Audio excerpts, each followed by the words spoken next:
that's what a government is supposed to do. It's supposed to look inward at its own people. Let's assess the problems we have at home rather than thinking that if we just give enough money to this client country or that client country, we can finally solve all the world's problems. I am a husband, a father, a lawyer, a Christian, and a proud Canadian. I started this series because it was clear that our nation needs truth. Not just another biased narrative, but real information of substance. We need access to facts and the freedom to think for ourselves. I'm Leighton Gray, and this is Gray Matter. Hello, everyone. Welcome to another episode of Gray Matter. Well, with everything that's happened recently in the United States with the U.S. presidential election, of course, this is the topic that's trending everywhere. I think people have begun to realize that more than just an American election, really, it's an event of global impact, and we're just starting to see the effects of that. So today we have on the show, I think a guest that you'll find very, very interesting. He's written a great book that I just finished reading, but he asks an interesting question. The question is America in decline? He says, by any objective measure, America is in decline, but there's a lot to laugh at. And this is a humorous book. But he says that there are glimmers of hope. So we're going to talk about the book and some other things. But welcome to the show, Matt Purple. It's great to have you on Gray Matter today. Thank you so much for having me. Well, we're going to get into the book and everything in earnest. But before we do that, as always, we're going to turn to our framing aphorisms. These have a particularly American presidential flavor today. The first is from the first American president, arguably the greatest, George Washington, who said, "Government is not reason, it is not eloquence, it is force. Like fire, a handy servant and a dangerous master. Never for a moment should it be left to irresponsible action." Next, another giant of the American, forefathers group, James Madison, who wrote, "Where an excess of power prevails, property of no sort is duly respected. No man is safe in his opinions, his person, his faculties, or his possessions." And from a more modern day titan of the presidency, Ronald Reagan. By the way, if you haven't seen the recent movie that came out about him, you really should. It's wonderful. He said, "We're at war with the most dangerous enemy that has ever faced mankind in his long climb from the swamp to the stars. And it has been said, if we lose that war, and in so doing lose this way of freedom of ours, history will record with the greatest astonishment that those who had the most to lose did the least to prevent its happening." Of course, he was talking about the Cold War, but I would say, and I'm interested to get Matt's take, I would say that's just as true today in terms of the nationalism of America, the originalism of America versus this globalist push against American hegemony. So who's on our show today? Well, Matt Purple is an editor, a journalist. He's written for The Spectator, The American Conservative, National Review, The Washington Examiner, and many other magazines and newspapers. He's a native of Avon, Connecticut, and a graduate of the Catholic University of America. He lives in Alexandria, Virginia, and with his wife Claire, and 2 children. And he's written this great book called "Decline from the Top: Snapshots from America's Crisis and Glimmers of Hope." Matt, I want to start off with maybe a little bit of your background. You mentioned that for many years you worked as a journalist and you covered some of the presidential elections, but that you got to see this most recent election from a different perspective. You want to talk about that a little bit? Yeah, so I guess I would say I covered previous elections in a loose sense, because you can cover elections from your couch nowadays, maybe not as well as on the campaign trail. Joe Biden did it. Yeah, he campaigned from his couch. I mean, that just shows you how far we've gone. But yeah, I mean, it's this whole new world, especially post-COVID, where every bedroom can become an office and every office can become a newsroom. And so a lot of punditry and a lot of even reporting is done remotely. And so I did that for a long time. You know, it was my job to write about politics, write about campaigns, write about culture. And so I've really been plugged into American political history. I was actually assigned, I remember back in 2015, I was told by my employer back then that they wanted a political column out of me every single day. And I thought to myself, what in the world am I going to write about every day? And it was about that moment that a silhouette appeared at the top of a golden escalator, and everything changed forever. As it turned out, that was a good time to be writing every day. So it's, I've been doing that for a long time. And this is the first election that, just because of my current job, which is not political in nature, that I've sat out. And it's been a wild election. It's been a crazy election. I'm sure the ramifications were felt not just here in the United States, but around the globe. And there's been something nice about observing it from a more detached perspective, not feeling like you have to be plugged in all the time or attuned to every single little poll update or jot and tittle of the campaign. That's how most people consume their politics. They're not paying attention back in April. They generally, plug in the fall or maybe the late summer and start looking at things and deciding who they're going to support. So I think gaining that perspective was nice and probably really good for my mental health too. Well, talking about the election itself, sort of in the aftermath, I'm interested to get your take on this because the conservative side of it, the Republican side of it, are saying, well, this is a rejection of all the things the Democrats were up to, the identity politics, the green scam, as Mr. Trump calls it. And people are saying, well, this is a new day. This is going to be all great. And this is the American people sort of rejecting everything that the Democrats were up to. The Democrats, on the other hand, are saying they're playing the blame game. They're blaming white women. They're blaming black men. They're blaming Joe Biden. They're blaming podcasters for this loss. Who do you think is right? Why do you think there was such a surprising, or was it a surprising result with the Republicans winning the Senate and also the Trump ticket winning the popular vote as well as the Electoral College? What's your take on the whole thing as the dust starts to settle? I think on one hand, it shows Americans are like everybody else. And on the other hand, it shows that we're utterly unique. And so that just like everybody else, incumbents have been getting wiped out all over the world this year. I mean, this has been a very bad year for incumbents. You go back to the UK election, where I think you saw like a 30-something% swing away from the Tories and towards the Labour Party. We've seen similar elections in other Western nations. People are really jazzed up about inflation and the cost of living crisis. They don't like it, and they blame incumbents for it. And so I think in the United States, it would have been a Republican year no matter who is at the top of the ticket. And under any other set of circumstances, we might have all shrugged our shoulders and said, okay, well, these are just the laws of political gravity. But this was not just any candidate at the top of the Republican ticket. This was Donald Trump.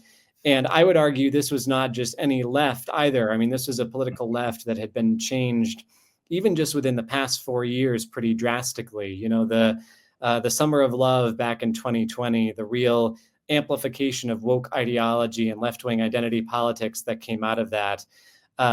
Even the way that the COVID pandemic changed the left. I mean, this was a left that during the first Trump presidency said, you know what, we're not really going to take any lessons from this. We're going to double down.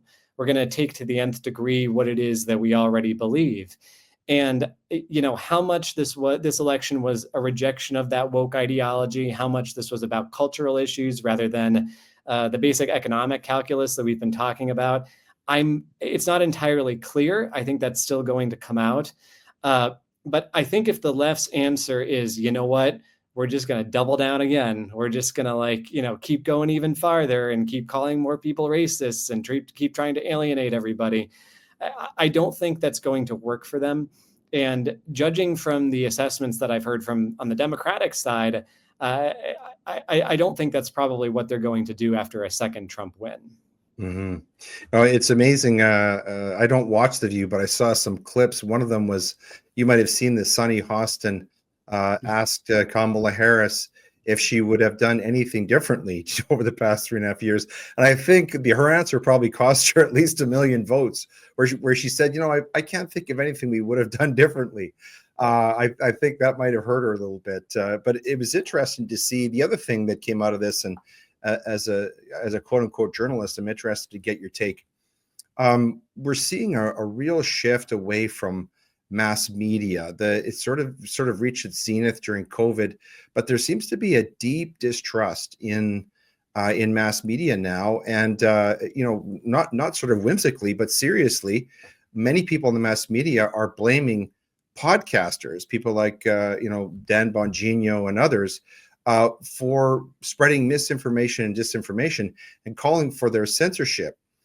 Do you think this is a trend that's going to continue, where outfits like MSNBC and CNN are going to find it more and more difficult to succeed and to draw viewership, and where podcasting is going to keep growing? Or what do you think the future is for journalism and media going forward in the United States? I think it's inevitably going to be much more fractured and much more turbulent, which is nothing new, of course. But the idea of censoring podcasts is, I think, not just nonsense, but completely impossible. I mean, this is such a fluid environment, media environment that we live in today. The idea that they could come online and stop somebody like yourself from reaching his audience, I just think that ship has sailed. That's not to say there haven't been disturbing instances of it. Everyone on the right is going to remember when Twitter tried to censor the Hunter Biden laptop story back in 2020. That was a very big deal. And that was an example of tech oligarchs really abusing their power and trying to censor information. But there's been a tremendous amount of blowback against that. The story did eventually get out. And I just think that real mass suppression of information in the year 2024 is very difficult to do, because it is such a complex environment like that. As for the left, I've been hearing from other more sober critics on the left that they need to do something like find their own Joe Rogan, right? And as somebody pointed out, Joe Rogan was their Joe Rogan. I mean, he was a Bernie bro like 8 years ago. This is not a man of the right, at least until recently. Even then, I'm still not sure you could call him a man of the right. It's just that the left, because they've gone so pure over the last 8 years, they've done a lot of driving away of people who might otherwise agree with them, or agree with them on 70% or 50% or 40% of everything. And so, you end up with Joe Rogan endorsing Donald Trump. Kamala Harris wouldn't even go on his show because she considered him to be so radioactive. And instead, they spent like $1 million building a set for the Call Her Daddy podcast, because they'd never interviewed a presidential candidate before, and still lost. So I think, to use their own terminology, I think the American left is going to have to become more inclusive after this. And it remains to be seen whether they can. Now, this ties into that Reagan quotation I had off the top of the show, where obviously he was speaking in the context of the Cold War with the USSR, which history will tell that America and the West won. But I would say this left that you just talked about, and you made some very astute comments there, it really ties in, it connects with the whole globalist agenda that the next Trump administration is going to be squarely against. He's come out, and you've probably seen, he's posted some comments where, he's talking about rejecting climate change. He's talking about rejecting gender identity. He's talking about, making America energy self-sufficient again. This all flies in the face of the globalist agenda, which seems to be being pushed, not so transparently, but somewhat obviously, by the Chinese, who of course are challenging U.S. hegemony in sort of the same way as the USSR once did. Do you see that unfolding? Do you see the sort of American election of Donald Trump and his new administration as being sort of another globalist sort of global battle in the same vein that Ronald Reagan was talking about back in the 80s? I think so. And I think it's one of the most important battles maybe in politics today, which is between the particular and the global, or the local and the global.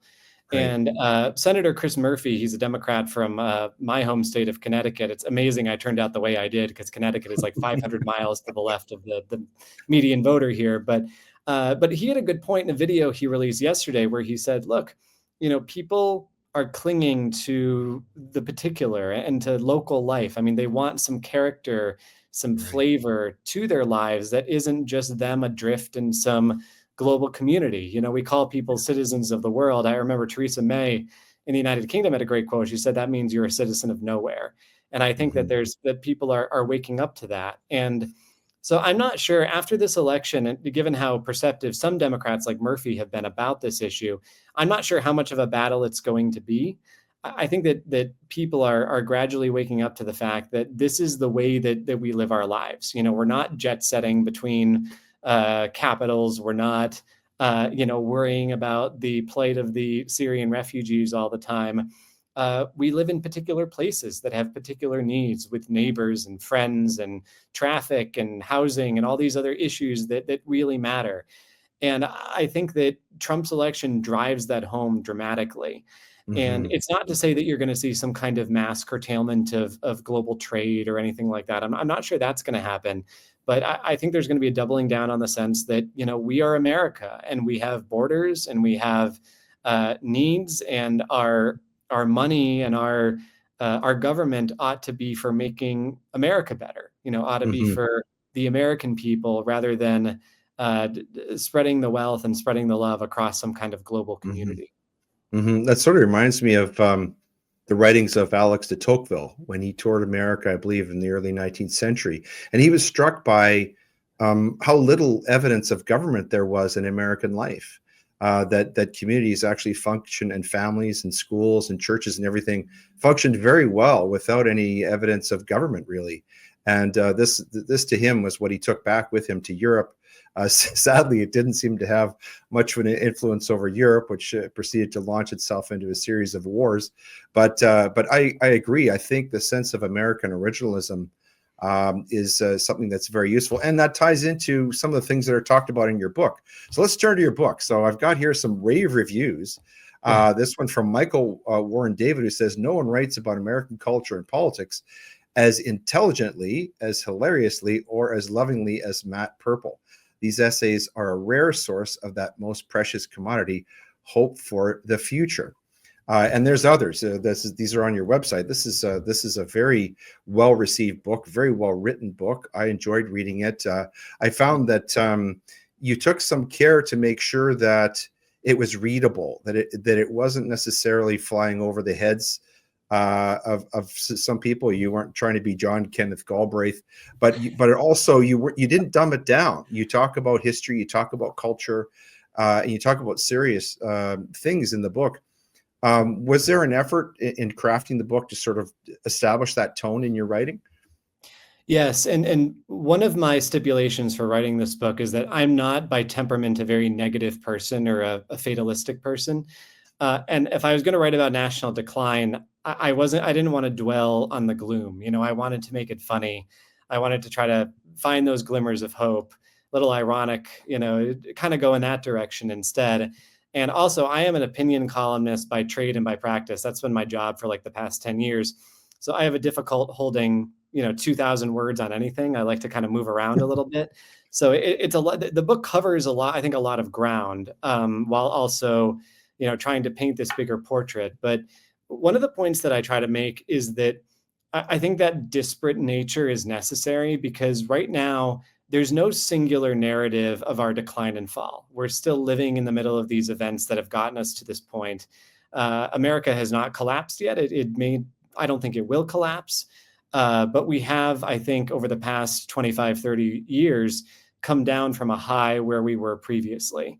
And so what the book tries to do is take an amused look at some of the different strands of that decline, some of the factors and the causes that have gotten us to where we are, have darkened our perception of who we are, rather than trying to, this isn't my decline and fall of the American Empire. The There's Visigoths. no givens here. Yeah, the Visigoths aren't coming up through Long Island yet. We've still got some time, hopefully. But so it's, hopefully it'll entertain some people and inform some people. And I'm really pleased to hear that you enjoyed it. Well, without giving away the book, because we want people to read it, what do you see as the key signs of decline that occurred, say, I think you say over the last 30 years, going back to, say, the fall of the Soviet Union? What do you see as the key signs that America may be in decline? Yeah, so I'll start with, and there's a lot we can unpack here, but why don't I start with the perception? Because I grew up in the 1990s, and in the 90s, everybody was just incredibly bullish on America. The Berlin Right. Wall had come down, like you said. I grew up with like this incredibly innate sense of patriotism. Like I was so lucky to be alive in America at this particular time because we were just moving forward and the stock market was booming and crime was coming down. And it was just a remarkable time to be alive. And I think we assumed that America had always been like that and always would continue to be like that. There was a sense of perpetuity to it. and then enter, 9/11 and the Iraq War and the Great Recession and the very slow economic recovery that followed, and the political chaos of the Obama years, and COVID, and the summer of love in 2020, and everything that's kind of come since. And it feels like we got teased almost, and now it's just been one hammer blow from reality after another. And I think that has Americans can only be expected to maintain their faith in their country amid so much. And Mhm. we've seen this crop up in the polls. I mean, polls find Americans are almost universally pessimistic about the future. They think the country is going in the wrong direction. There's polls that find like a plurality of us think we're going to soon cease to be a democracy, which is, I mean, would have been unthinkable back in the 1990s, Mhm. right? We were Mhm. not just a democracy, we were the democracy. Mhm. So my curiosity in writing the book came from, how did we get from point A to point B? How did we get from, that's why it's called Decline from the Top. How did we get from the top to the point that we're at today? Mhm. I listen to Dennis Prager a lot, and he talks about grand narratives as being really key to American history and really to American culture. And he says they're all on the dollar bill. You might have heard this. One of them is "In God We Trust." The other is "Liberty," and the other one is "E Pluribus Unum," from many one. And really, all three of those grand narratives are being challenged right now, aren't they? Yes. So that's a very good point. On the God narrative, I think slowly replacing Christianity with this new idea of bourgeois woke religion. Yeah. With this new creed that stratifies us based on identity and race and gender and ethnicity and so on, sexual orientation, rather than Christianity, which says we are all equal. A Samaritan is equal in the eyes of God, and in fact can do better in the eyes of God than somebody from the in favor group. So that's a radical revolution. It's something we're kind of sleepwalking into. Mhm. America, relative even to the West, has always been a very Christian place. And we've shed that quite a bit over the past, really since it began in the 60s, but it's happened especially recently. There's been an acceleration. And it's Mhm. not something we think a lot about here. We just kind of, okay, well, that's happening, and we don't want God in our politics. And that's very new. Uh, as for freedom, we have an unprecedentedly large bureaucracy, administrative state, security state that makes a lot of decisions irrespective of our democratically elected officials. Less and less of the decision making in our government is done by democratic actors, like in Congress, for example. And in terms of unity, I mean, I don't even really need to comment on that too much, right? Anybody Mhm. who is watching the election will understand that we are no longer a unified people. So, yeah, I would say that's a good point by Dennis Prager. I think we've changed a lot here. Mhm. I read a recent book by Dinesh D'Souza, who's written, of course, many great books and also produced some really stunning documentary films. But one of his books is called "What's So Great About Christianity," and I learned there, to my astonishment, and actually I was somewhat heartened by this, that actually Christianity is growing. It's the only truly global religion, but it's growing in the southern hemisphere. It's growing in places like Africa, Central and South America.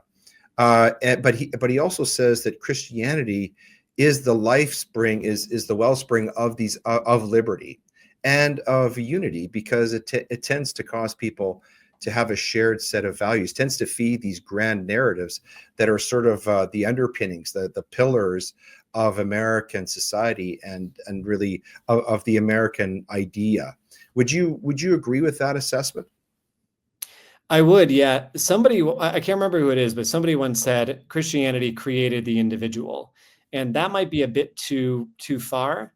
But Mhm. you understand the point, which is that religion before that was very much an exercise of class, and ancient Roman society was very stratified along lines of class, often cruelly so. And their religion, the pagan religion, did nothing to break that up. Mhm. And what made Christianity so radical was it said, no, you're not judged based on your membership in a tribe. You're judged based on who you are as an individual, as a person. You have Yeah. a soul that is unique to you. and God is aware of that, and he looks at that, he can see into that. And all of those souls are united in a brotherhood. It's not, you don't, if you're not content with your particular class in Roman society, you don't have to accept that. There's something bigger that transcends all that. This was incredibly heretical and dangerous at the time. It's why early Christianity was so radical and was so Right. persecuted by a couple of the early Roman emperors. It was for this reason. And so I think that Christianity went a long way in defining individuals, individual rights, individual freedoms, because of that initial bedrock, of the individual soul. And so, yeah, I mean, I would say it's vitally important. I don't think there is an American Revolution with its notions of individual liberty without the prior Christian Revolution that came, more than 1700 years earlier. I think you're right. In fact, I wrote a commentary for my show recently. I discovered that the Christian Bible, the Holy Bible, was the most quoted source by far of the founding fathers. It's very deep. In fact, Charlie Kirk has posted some great material on the deep roots in Christianity that are in the American Constitution and in American life. I want to talk about some of the glimmers of hope, but before we do that, we got to talk about some more of the gloom and doom here. So you say the barbarians are at the gate. In fact, they're in the living room. But while mockery and satire seem to be the only alternatives to despair, no one wants to believe that America is beyond redemption. And so what are the barbarians? Who are the barbarians? And what's the danger that America faces right now? I think there's a number of causes of where we are. One of them is that woke ideology that I was talking about before. One of them is the way that we talk to each other increasingly these days. We have media like Twitter, or X as it's now known, which are not just vitriolic, but incentivize us to hate each other, incentivize us to almost violently disagree, because it's a dopamine economy. It gets your dopamine levels up. It makes you emotionally involved. Rhetoric becomes even more emotional than it's ever been. And there are tech companies that make a profit off of that, that are peddling rage, that are stirring up rage, and that are making money from that. And it's difficult to imagine our political discourse today without X or without Facebook, without TikTok, without some of these media. And there's a lot that's gone wrong there. You could blame also, I think, too, just the dissolution of our politics, the way that we've become so fixated on presidential contests at the expense of local elections. The way that, I know who my president is. I have no idea who my local town council representative is, or what kinds of issues he's dealing with at the local level. The way that so much has become concentrated in the presidency, which is so much unprecedented power, at the expense of another important institution, which is Congress, which is Article 1 of the Constitution. That was supposed to be the main decision-making body within the federal government. And instead, so much power has ascended upward to the presidency. A lot of the war-making powers, for example, a lot of the even the budgetary powers. So it's and of course, our politics has just kind of become absurd. You can tune into the House Oversight Committee any day of the week and just find people, throwing vegetables at each other and behaving like buffoons. It all kind of connects together in a way too, because the reason they so often act like that is because they're trying to get on Instagram, or they're trying to get on Twitter and get more likes and more retweets and stir up controversy, because that gets them fame and it makes them more likely to stand out. So it's there's a lot that's gone wrong, I think. And it's not like, and this is what I think makes our decline so confounding, is it's not like we can point to one cause and be like, yeah, if we could just fix that, then we'd be okay. Or just wrap up these couple things, we'd be okay. There's a lot that's wrong, which is why, I was able to pull 300 pages out of it. Yeah. And one of the things that is wrong is this idea of this concept of racism, which is a term that was coined by Trotsky in the 20th century, basically to describe anybody who disagrees with you. And we seem to have returned to that original meaning. But you were talking about when you grew up in the 90s. I remember that time, and I remember it as essentially race blind. People had sort of bought into the idea that what Martin Luther King Jr. said, and that is that race was the least important part of yourself, and that really what was most important was the content of your character. And that seemed to be an accepted notion. And then along comes Barack Obama. And sometime around the 2012 election, that starts to change. And now we have these deep divisions around race, these deep fractures. But meanwhile, when you sort of look objectively at the United States, and even Canada for that matter, really, we're the least racist countries in the history of the world. In fact, I read one statistic that there are over 20 million Black people living in the United States who are immigrants to the United States, have no connection whatsoever to the history of slavery. Wow, that's a lot of crazy people moving to a systemically racist country. Do you think that this new sort of monster of racism in the way that it's being expressed right now in the United States is an idea pathogen that can be overcome, that can be extirpated? What's your view on that? I think so, and I think it's going to have to be. And full warning: this book was written before the 2024 election, and books are not like columns where you can just update them on the fly. There's a lot of Trump versus Biden references in there. For those, I apologize in advance for that. That things can change rather suddenly in America. But so what Trump did was to gain massively in the Latino vote. He won the Latino men vote. He gained among Black voters too. About 1 out of every 3 minority voters in the United States voted for Donald Trump. So there's a clear, it's almost like, what is this post-racial coalition? Well, it just became the Trump coalition. It just became all these voters who got together of different skin colors and who voted for this one man. And I think that that's going to have to really produce a reckoning among those who said we need to draw these racial lines. Because I'm with you. One of the things that I love about not just America, but North America is the sense of welcoming. The sense that it was like Reagan said, you could come here from anywhere in the world and become an American. It's not like in Europe where if you speak the wrong language or you're of the wrong skin color, you could struggle to ever become a German or a Pole. In America and Canada, it's not like that. These are just much more welcoming places, in part because we have such a recent immigration history. It's in our past. We are all immigrants to one extent or another. However far back we go, we are. And I that's something I really love about this place. And it's why I don't want to see it fall victim to a kind of, we used to say reverse racism. Now I think we just might say racism. But this idea that we need to redraw all these racial lines and say your place in society, what you're worth, is based on how victimized you are, which is based on your race. I think that's completely toxic to nations like America and Canada. And I think that's waning now. I mean, I think it's on the way out a little bit, and I hope it continues to go. Is that one of the glimmers of hope? I noticed that if they live up to their word, a whole host of top Hollywood celebrities are going to be immigrating to Canada from the United States. We'll see if Barbara Streisand means it. But is that one of the glimmers of hope in your view, that maybe the things, these ideas that, let's call them idea pathogens, like leftist Marxist ideology, the woke religion, critical race theory, that these are ideas that are in decline and really don't have the sustainability to carry forward? Is that one of the glimmers of hope in your opinion?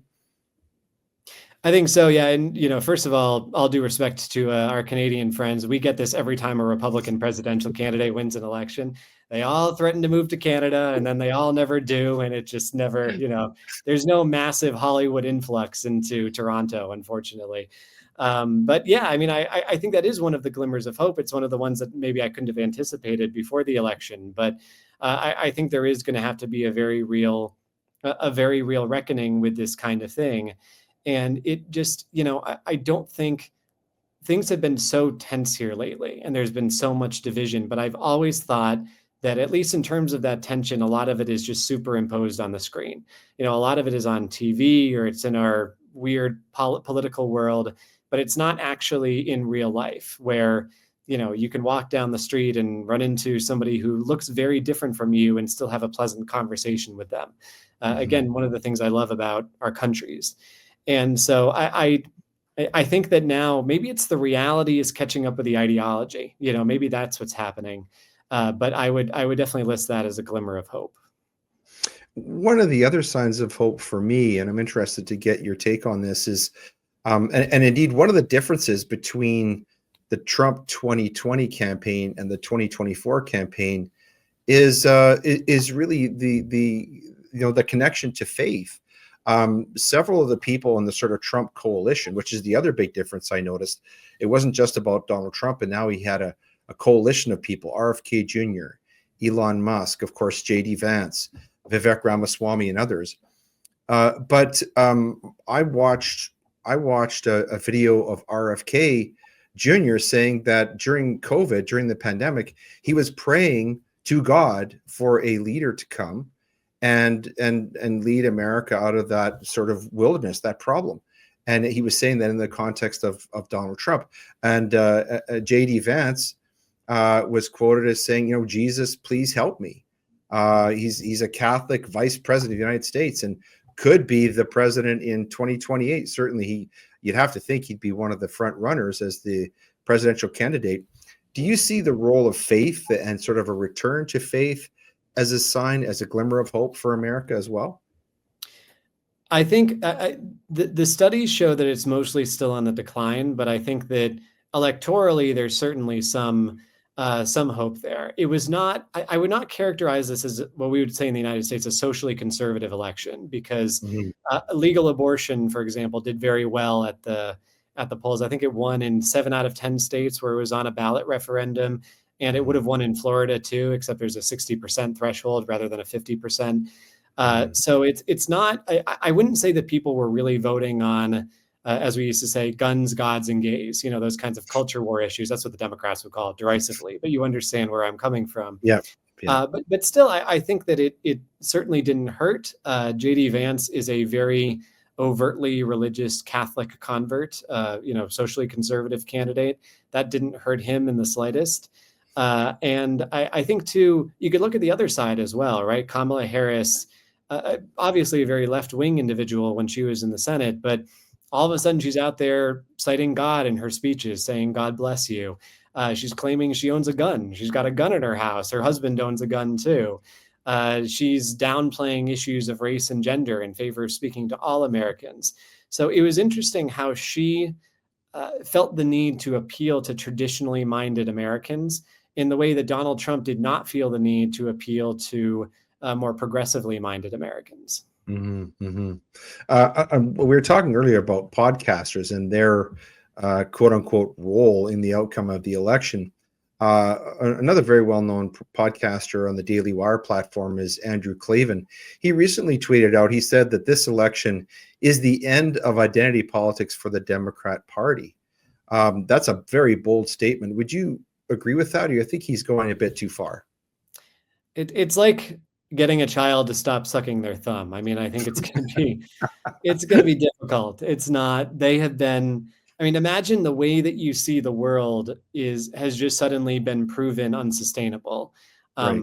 People get attached to the way that they think and their ideology. I mean, I remember, I forget who it was. It might have been Christopher Hitchens said that when he lost his socialism, it was like losing a limb. He came to a point where he realized socialism was no longer true, but he didn't want to let go of it because it dictated how he saw the world, and it was a good part of his life and his career. So I think that our left-wing friends are going to struggle a little bit on this, but I also just don't know what alternative there is. If your entire method is divide and conquer along lines of identity, and then those identities get scrambled and go in every direction, and the Latinos say, you know what, we don't want to be called Latinx, and we're going to go defy you and vote for Donald Trump. And anyway, there's an awful lot of white voters, white men in this country who you're turning off with your identity politics schemes too. I don't see how that can keep going if the Democrats ever want to win elections again. One of the other, let's say, signs of decline, perhaps, in terms of the health of the American polity is this lawfare, where you had Donald Trump facing multiple prosecutions, which were really transparent attempts to derail his presidential campaign, because of course all of it stemmed from his threat to the Biden administration. There was a recent report that Judge Juan Mercan is tossing the case against Trump in New York after his sweeping election victory. Of course, people might not know this, but a sitting U.S. president cannot be prosecuted criminally. At least that's my understanding. Do you think that this lawfare business, which is a very regrettable development in American political life, is going to continue under the Republicans, or do you think that the Trump administration is going to put a stop to this? I hope it doesn't. I very much do. I think it's a very disturbing development in American politics. I don't even like when voters chant "lock her up." You know, that Yeah. even just rests a little bit uncomfortably with me, because I don't. The idea that we're not just having a friendly competition against each other, but that the loser could ultimately go to jail. And I understand everything Hillary Clinton did. I'm not discounting everything about the server. Believe me, I wrote about it at length. But the idea that you know we're chanting for her to be criminally prosecuted on it's the intersection of law or criminal law and electoral politics that makes me uncomfortable. Mm. And I'll admit, I was surprised that didn't work against Trump, at least to a degree. I mean, in previous election cycles, if you were running against someone you could call a convicted felon, that would be like a dream come true, right? I mean, that's every Right. campaign strategist's dream. That's huge. And it just didn't even seem to make a dent in his numbers. I have to think that's because people understood to some degree that uh, maybe there was a bias there in the charges that were brought up in Manhattan. I also think that Trump is very good at flooding the zone where there is so much information about him and people accuse him of so many different things that it just kind of all washes away. You can't keep up with it. So you understand him in a much more kind of basic primal way. And Mhm. but whatever it was, again, you know, elections matter. You know, the winners dictate what happens in politics. And the fact that this didn't work, I think, is going to dictate the way of lawfare, hopefully, in our country. Mhm.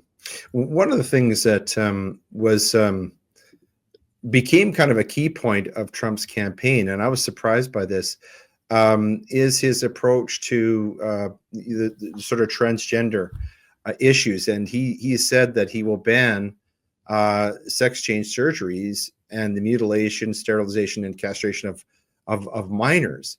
Were you surprised that that he would take such a strong position in relation to that, or did you kind of see this coming? I'm not surprised. I think it played very well with his political voters. I think that one of the strongest ads he ran was it basically showed Kamala Harris, you know, supporting trans while he stood with the people. I mean, it was pitting the two things against each other. This is a Democratic Party that a few years ago tried to change the word mothers to birthing people in the United Right. States Congress, which is just like an incredibly mind-blowingly stupid thing to do. Um, I'm not even sure the trans community was asking for that. Like it was just bizarre. And yeah, so now, you know, he's made this campaign promise. I think some of it is going to depend on how far he wants to wade into these so-called culture war issues. But he has a vice president who's going to be very interested in doing this. He's a transactional kind of guy, which means if he makes a promise, he likes to carry through on it because he wants to reward those who paid off. You know, regardless of whether or not he himself believes in it, he wants to avail his supporters. And we can look at European country after European country that, at least in some way, restricts so-called trans medicine in a way that we don't in the United States. You know, that has Mhm. rational restrictions on these kinds of things in a way that America doesn't.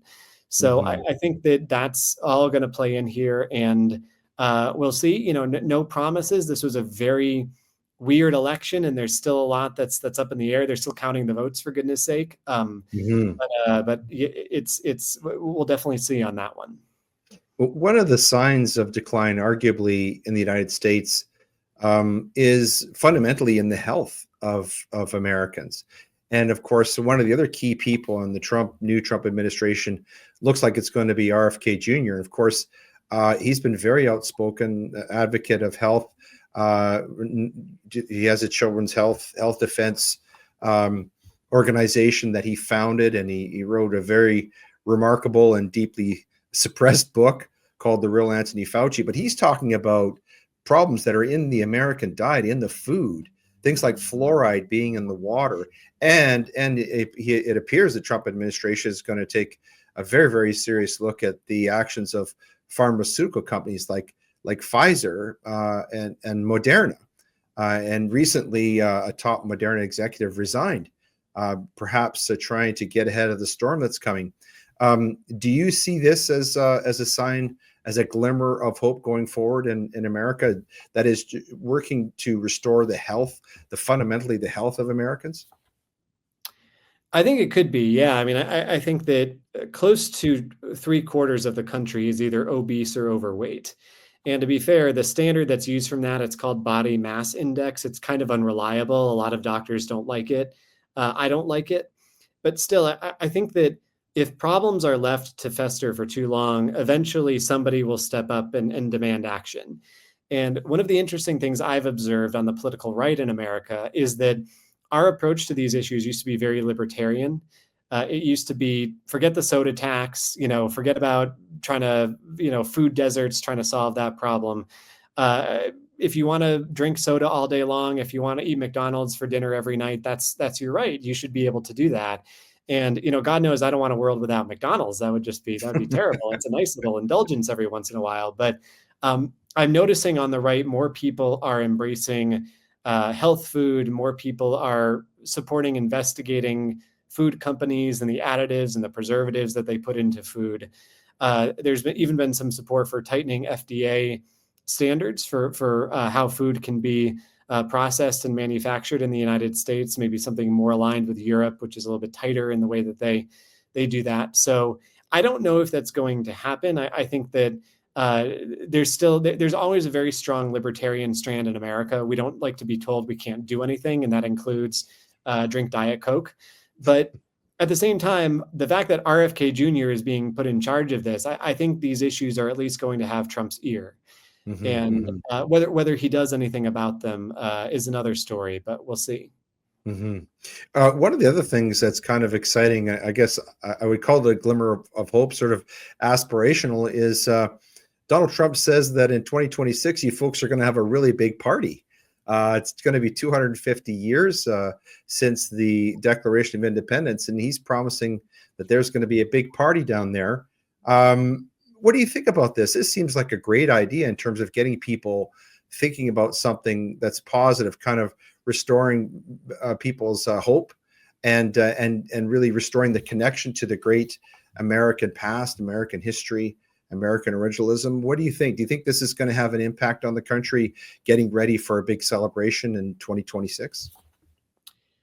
We need it, I think. We need it, man. I mean, America has been in such a bad mood with itself for such a long time that I think a little, stimulant to mix with the depressants could go a long way. And the problem is it's Trump, so probably only half the country is going to be on board, and you don't want to see patriotism be just the province of half the country. But well, I guess we can say it's a little more than half the country now, right? So that's a good thing.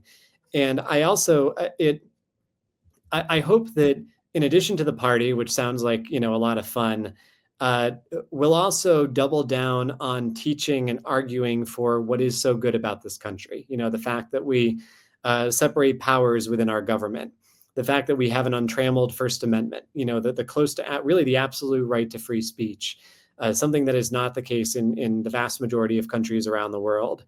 The fact that the individual is seen as existing prior to the state, and the state is dependent on the consent of the individual. The fact that even in the face of an election that a lot of people thought for some reason was going to usher in fascism, nonetheless, they accepted the result. There was no, the will of the people is still seen as being sacrosanct, is still seen as being something that you can't trample all over. These are things to really love about this country. And, for all the decline that we have experienced, and again, find bookstores everywhere, we still have the biggest economy in the world, the most dynamic economy in the world, the most powerful military in the world. We have unbelievable geographical, natural resource-based advantages. We have, by the way, the friendliest border with another country in the world. Thank you very much for that. That's a tremendous advantage for the United States, especially given some of the trouble we've had at the other border recently. So we have many advantages. We are born on third base in so many ways, and I hope that the party will help us remember why. One final question for you before we turn to our reading list is in 1796, George Washington gave his farewell address. I'm sure you're familiar with this, and he said that he used this public address as an opportunity to warn against what he understood as the two greatest dangers to American prosperity. And I was struck by how relevant these are today. He said political parties, we've been talking about this, and foreign wars. He says he urged the American people to avoid political partisanship and entanglements with European wars. And here we are, 248 years later, or at least 228 years later since that address. And you wrote a piece called "Why Conservatives Should Oppose Bombing Iran." Basically, the spirit of intervention that Washington warned against is how America got into this trouble in the first place. You want to talk about that a little bit? Because that's kind of one of the problems that's led to America's decline, isn't it? Yeah, and I'm one of these guys who really believes the choice is between a republic or an empire. I don't think it's possible to keep a system of government where power originates with the people and the state is kept limited when you're also trying to police the entire world. Right. And because it concentrates too much power in the government and then in the executive, the military becomes too big and even gets autonomous. So do the security services. And it's just not. And also the government, rather than focusing on its own people, focuses on all these new clients and these new charges that it has abroad, which is, we've seen so much of this in the United States. I mean, there's a certain type of very elite American who is more concerned with the plight of the Syrian people or the Palestinian people than of his neighbors right down the street. And I think that that's a very troubling place to be. So I think, George Washington, one of the most prescient Americans we've ever had, I think the old man got it right. It's not Sure did. that level of military intervention is just not compatible with who we are. And I talk about this in the book. The success rate is not very good either. Right. When are we finally going to give up this idea that we can grow democracy out of the Middle Eastern soil? It didn't work in Afghanistan. It didn't work in Iraq. It didn't work in Libya. It didn't work in Syria. These episodes just keep backfiring on us, and we've spent trillions of dollars on them. We've lost thousands of lives because of them. And I just think it's time, when this many warning lights are going off at home, when we are in this state of decline, there's a sense that it's a bad thing to look inward. Why not? That's what a government is supposed to do. It's supposed to look inward at its own people. Let's spend a little time looking inward. Let's assess the problems we have at home, rather than thinking that if we just, give enough money to this client country or that client country, we can finally solve all the world's problems. Well said. Well, listen, we've been talking with Matt Purple, who is the author of a wonderful new book called Decline from the Top, Snapshots from America's Crisis and Glimmers of Hope. It was just released in September. It's available in hardcover and, of course, ebook. Here's a summary of the book from Amazon: a thoughtful and humorous romp through the ruins with a surprising glimpse of hope. I think that's not a bad summary. But the summary is: it's not your imagination by any objective measure. America is in decline, but it's just depressing as those facts sound. There's a lot to laugh at, and there might even be hope. And we've been talking about that today with the author Matt Purple. These signs of hope.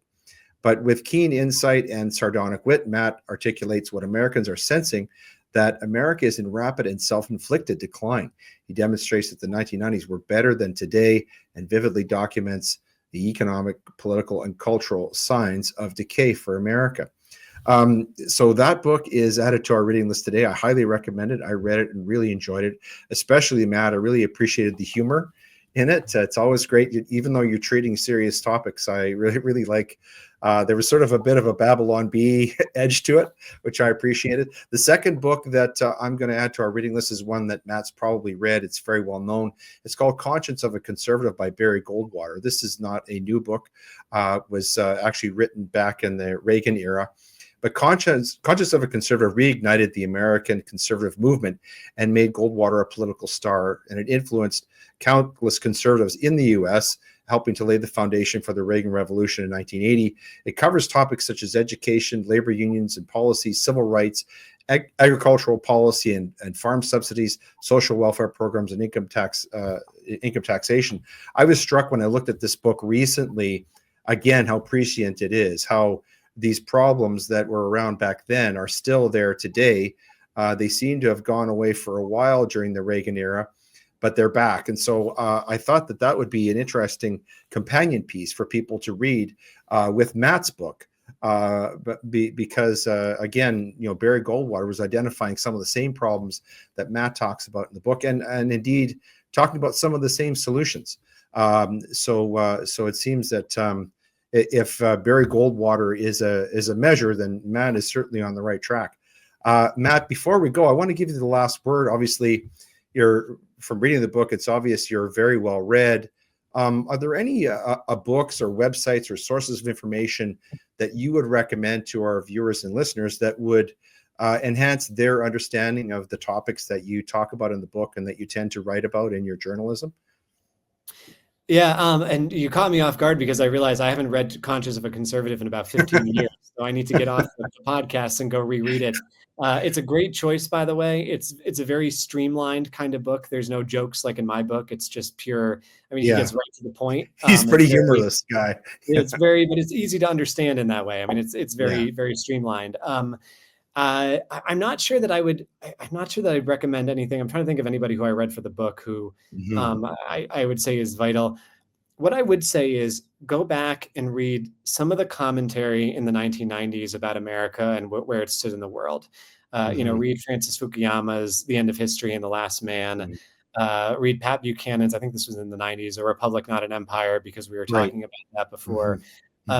Try to get a sense of the perception that we had of ourselves back then, because it always, if you're going to decline from the top, it helps to understand where you were at that top and what's gone wrong since then. So for me, like a big part of understanding our decline and writing this book was establishing that starting point, understanding it. Your listeners will do the same thing too, I'm sure. And it's always good to read, and I got to go grab my Goldwater. So, well, I want to thank you so much for being our special guest here today. I really appreciate your book and also your commentary and the fact that you took the time to be with us today and to talk about it. We wish you much continued success with the book. I'm sure it's going to be a bestseller. But in any case, we want to thank you so much for being our special guest here today and for sharing your thoughts and your book with us. It's been great to talk to you, and I've really enjoyed the conversation. Thanks. Thank you.